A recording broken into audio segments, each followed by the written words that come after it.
You know, for decades, the story about heart disease was pretty simple. Cholesterol is the bad guy. But science has come a long way since then. Today, we're going to pull back the curtain on the modern view of cardiovascular health.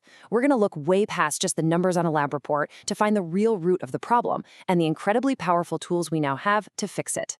Just let that sink in for a second. We've all been so focused on the number on the scale, right? But what if that's missing the forest for the trees? What if the quality and the actual health of your fat tissue is what's really driving heart disease? And this idea right here is the absolute key. There's a name for it: adiposopathy, or, put simply, sick fat disease.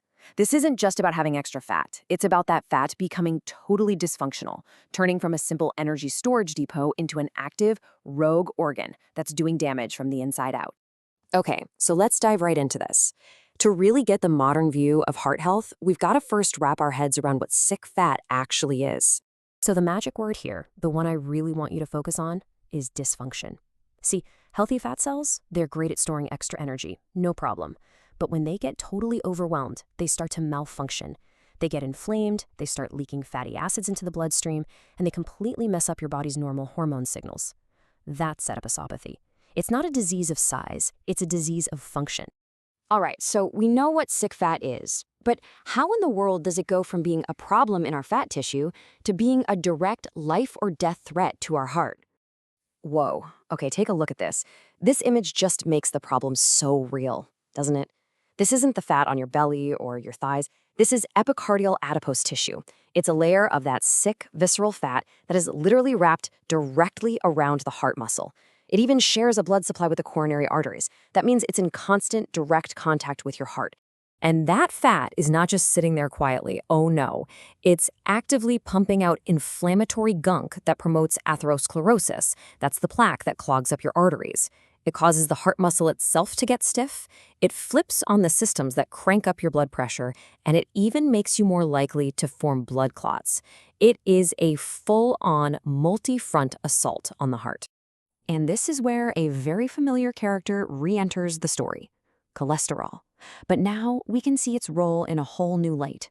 Turns out, high cholesterol isn't really the root cause of the problem. It's a dangerous downstream effect, a direct consequence of that sick fat we were just talking about. Here's a great way to think about it. Adiposopathy turns your fat tissue into a rogue factory. It's completely out of control. It stops listening to normal signals like insulin and just starts spewing out inflammatory molecules and tons of extra fatty acids. All that chaos overloads the liver, and what does the liver do? It responds by cranking out more and more LDL, the so-called bad cholesterol that deposits all that fat into your artery walls. The sick fat is the arsonist, high LDL is the fire. And this is precisely why going after LDL cholesterols is so important. Yeah, sick fat might be the underlying problem, but LDL is the main weapon it uses to wreck your arteries. So by lowering LDL, we can directly stop that plaque from building up. It's why, after literally decades of research, it is the single most proven target we have for preventing heart attacks and strokes, period. So, if bringing LDL down is the mission, what's our most powerful weapon? Well, for millions and millions of people, the answer has been a class of drugs called statins. Okay, I know this diagram looks a little complicated, but the core idea is actually super clever. Don't worry about all the letters, just focus on this. Statins march right into the liver and they block a key enzyme that the liver needs to make its own cholesterol. When the liver can't make enough, what does it do? It has to start pulling more of that bad LDL cholesterol out of your bloodstream to get what it needs. And the result? The level of LDL in your blood goes way, way down.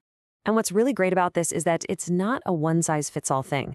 As you can see, statins come in different strengths. A doctor can pick a high, moderate, or low-intensity statin to get exactly the amount of LDL lowering a patient needs based on their personal risk. A high-intensity dose, that can slash your LDL by 50% or even more. So what does this all actually do for you? What's the payoff? Well, it comes down to this one very important number: 22%. This is the big one, folks. This comes from a massive analysis of tons of clinical trials, and the finding is incredibly consistent. For every 39 points you lower your LDL cholesterol with a statin, you get a 22% drop in your risk of having a major event, like a heart attack or stroke.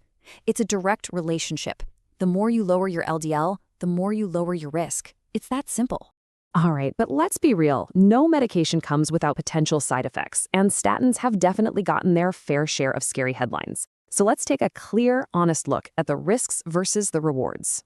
So on one side of the scale, the benefits are just massive, a huge reduction in the very things that kill and disable people. On the other side, the most reported issue is muscle aches. Now, actual serious muscle damage, incredibly rare. We're talking 5 cases for every 100,000 people taking it for a year. There is also a small but real increase in the risk of developing diabetes, which we definitely need to put into perspective. And this chart does a perfect job of showing that perspective. A major analysis found that for every 1,000 patients on a statin for a year, the drug prevents 5 major cardiovascular events. We're talking heart attacks or strokes. In that same group, it might be linked to 1 new case of diabetes, usually in someone who is already on the verge anyway. The numbers don't lie. The life-saving benefits just dwarf the risk. So let's bring this all home. Statins aren't some magic pill, but they are an absolutely vital tool in a much bigger, more modern, and more personalized toolkit for heart health. And here are the pillars of that modern approach. It always starts with lifestyle. Diet and exercise are the foundation. Then you have medical therapy, and that's where statins are the cornerstone for wrestling that dangerous LDL cholesterol into submission. And for some people, we now have these amazing advanced interventions, like new drugs for diabetes and weight loss, or even bariatric surgery that can attack the underlying sick fat disease head-on. This is the future right here. The goal isn't just to get everyone's cholesterol under some generic number anymore. It's about building a personalized strategy. It's about looking at a person's entire risk profile, their genes, their lifestyle, the health of their fat tissue, and then picking the right combination of tools from the toolkit to give them the longest, healthiest life they can possibly have. And really, that's the empowering thought to end on.